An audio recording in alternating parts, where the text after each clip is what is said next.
Good day. How are you? Amazing. Happy New Year again, folks. Today is the first, or maybe the first full week of January. And on today's topic that we're going to talk about, oh boy, it's happening. It certainly is happening. This company cites high inflation and shifting consumer preferences as key factors in this decision. Party City, a well-known retail chain specializing in party supplies, has announced the closing of all 695 locations in the U.S. after 40 years of business. I gotta tell you, folks, there's something to be said there. You know, the leases for these stores are going to be auctioned. And according to the New York press, opportunities for other retailers will now acquire these locations. What's my qualm with this? We have to think about ways of being flexible in today's markets. I'm driving, folks, so brace yourselves. Here we go. What does this really mean? Well, I'm going to tell you. The topic today is resilience. It's so important to understand that I like to say I'm a resilient woman. I also like to say I'm indomitable if you know me best. But it makes me think of Toys R Us. Do you remember Toys R Us? Some of you never heard of it, depending on your age. But Toys R Us, I love this store. Going to Toys R Us, it was kind of like an amazing experience as a child. And my boys, every single time they had a birthday, we would get them their Toys R Us birthday crown. We would let them loose and say, buy whatever you want. And we would really just let them buy whatever they wanted. And we would cap it at about $500. I know you're thinking, you're a lunatic. Yeah, I am. But I want you to understand, I was a poor kid. So for my kids, come on. Okay, but then I have my third child, and there's no Toys R Us, there's no Babies R Us, there's no R Us, so my third kid never experienced this. But we've all experienced Party City, so this is another part of our growing up of things to do. We go to Party City every time there's a birthday, a holiday, Cinco de Mayo, whatever it is, time to get the costumes. And we need to understand, well, why am I comparing those two? I'm going to tell you why. Look at the store Spirit. You ever been to a Spirit Halloween store? Have you ever been to a Spirit Halloween store in May? Absolutely not. Because they only pop up during Halloween or around October. So they are resilient. They understand the market. Now think about it. There's this store called Oriental Trading Company. It's only online. You can't find a location. So there's no brick and mortar. So Party City, the problem is a lot of the things that you can buy from Party City, 9 out of 10 you can get on Amazon. And dare I say, Temu. The only thing with Temu is if you order something from Temu, you gotta plan like 6 to 8 weeks because the shipping can take a minute.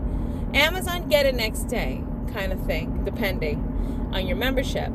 But these are the things that impact businesses. So like when you look at Blockbuster, okay? Blockbuster cracks me up. I used to go with my husband to Blockbuster. We'd pick a movie. We go, oh, let's watch this movie tonight. Oh, I love to see this movie. Even though we had cable, we go home, we watched them, we enjoyed it. Then Netflix came out. And not only Netflix, but Netflix where you go to the store, you pick up the Netflix and you return it. So the funny thing about that is we were like, that's crazy. Who's going to do that? Everyone, the whole entire world. Blockbuster became null and void. The idea of being resilient is extremely important because if you price too high, you outprice yourself. If you price too low, you seem too cheap. If supply and demand is not on your side and there's too much supply and not enough demand, you can lose what you have. And if you are the only one, well, are you the only one at the right price for the right season? These are tough things to think about, right? Well, in this world, I always say to yourselves, I already say to myself, to others, to say to themselves, how do you make yourselves not just a commodity, but your branding? How do you make yourself desirable? I'll tell you, being that I'm getting older with every year that passes, I stopped wearing foundation. 100% I stopped wearing foundation. I stopped. I said I cannot wear foundation anymore. I don't got this baby tight skin anymore on my face where I can hide certain things. And then if I wear foundation, I'm gonna get cakey. So what do? I use lotion. Can I tell you something? If you know me in public, out and about, when I'm a bummy person going shopping for like food supplies, but when I'm out and about feeling great about myself, everyone will say, "What foundation are you wearing?" And I'm like, Lubriderm lotion, Clinique lotion. That's all I wear, and I follow a strict routine. I use my astringent in the morning, and my retinol astringent in the night. I completely lotion up every spot. And that is what savages my skin. It's so important. Also what you eat and diet. But I got to tell you something. So I used to always buy a specific foundation and a specific powder. And I would usually get it from Sephora because I used to do it from Estee Lauder. And then I changed to the Sephora brand. Because Sephora, I found out, makes some of those amazing expensive brands that I love. So I went there about maybe right before summer, and I was looking for this specific shade. And then I use a blush that's a complimentary blush. And they were like, we're out of the blush, and we don't make the foundation anymore. And I was like, you don't make foundation? They're like, no, because that particular foundation was only bought by a certain population, meaning us older girls, and we don't make it no more. No one buys it. And I'm like, that's when I thought to myself, do I even need foundation? And then I remembered, I need to change and be resilient because we're in a new market. So now my blush that I normally would get, I had to change it. And I was so nervous about this. And you guys might be hearing this thing, and this girl's rambling on, but with great point. The point is, before the summer, I changed my whole routine. And now my skin looks amazing. And that I don't put so much makeup on my skin, I have less breakout. And usually when you get to a certain age, you stop breaking out. But if you clog your pore, they get clogged, you certainly can break out. But I follow my routine, and I gotta tell you, and I always stay hydrated. My skin looks great. It doesn't look like a baby skin or a young woman, but I gotta say, without the makeup, I'm not blotchy. I don't have to cover up certain tones. None of that. And when I feel like I really want to get dressy, I put glitter eyeshadow, literally like white glitter eyeshadow, almost chrome, in the corners of my eyes with a little bit of blush. And you would think that I had full makeup on. I'm that beautiful. Really? Hello. Hashtag Delulu. Just learned about that. But here's the thing. So then I researched the company that makes it, and they're out of business. And I was like, oh my goodness. Like, I thought maybe I'll get it online. It's just like my perfume. Like, we all wear perfumes. But if you ever notice, sometimes the brands that we like have new perfumes every year. Because the thing about perfume, and this is what I just learned, and this is going to shock some of you. It is literally going to shock some of you. Perfumes are all in eras. Some are timeless, like a Chanel can be timeless. However, Estee Lauder Youth Dew. My grandma used to take a drop of Estee Lauder Youth Dew, and put it in her bathtub. And she always smelled amazing. And I was like, Grandma, like, what is that smell? And she's like, that's Youth Dew by Estee Lauder. And I was like, oh, it's amazing. So I would put a drop in my bathtub because my grandma to me was like, elegant. And so one day I'm like walking down the street and I feel like delicious. And a good friend of mine, and I was in my 20s, maybe, I say 22. And a good friend of mine was like, oh my God, you smell like my grandma. And I was like, wait, like mothballs? And they were like, no, like she smells good, but you smell like my grandma. And then I was like, oh, okay. Because that's what my grandma smelled like, right? And my grandma smelled delicious. That's the thing. So here's the next step. I have a certain perfume that I wear, and I say this all the time. It is my signature scent. Guess what? They stopped making it. And so it is hard to find this perfume. But whenever I smell anyone with this perfume, believe it or not, they are the same age. They're the same age as me, or the same, like, you know, demographic as me. And I'm like, are you wearing? You are. Where'd you buy it? How much did you spend? What size bottle? Like, those are the questions we ask each other. And then everyone around us, if they're older, they're like, those kids, right? But if they're younger, they're like, these old ladies. And it's the funniest thing. I'll give you another example. This will help you to start understanding, okay, how the market goes, how things are sold. When I was a young kid, if you had Dracar Noir, I was like, who is that? Wow. Oh my God. Handsome, right? You would think of a handsome man, right? It was just like, whoa. But then all of a sudden, Curve came out. Curve was the new scent. So now I remember walking down the street and my neck snapped. What's that smell? Who's that man? Who's that young man? Because now Dracar was what my father wore, or what your father wore. And Curve is what my age group wore, right?